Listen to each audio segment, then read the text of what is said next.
The battle over funding for higher education in Kentucky is taking center stage again today at the state capitol in Frankfort. University presidents, including those from Western Kentucky and from Morehead State, testified before a House Budget Committee about how Governor Matt Bevin's proposed budget cuts could impact their schools. WKYT's Mark Barber has the latest on the debate. Mark?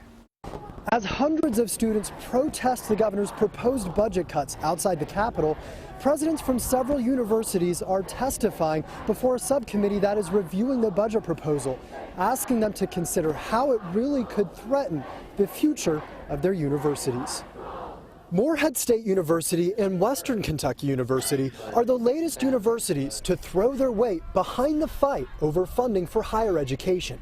Top officials from UK, EKU, and KSU have already pleaded with lawmakers to consider what could happen to public universities under the governor's proposal.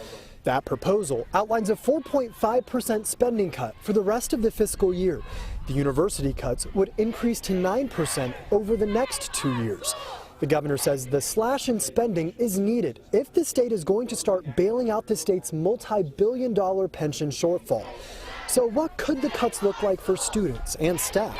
Several university presidents say if the budget passes as is, students will see tuition hikes and employees will lose their jobs. Even during the recession, when we were getting cut pretty hard, all those cuts pale in comparison to these cuts. We've got to deal with this level of cutting. I've got to protect the core curriculum. Students and school leaders are promising to continue pushing against the proposed cuts as lawmakers continue to review the proposal. Lawmakers have until the end of April to decide on the budget. In Frankfort, Mark Barber, WKYT.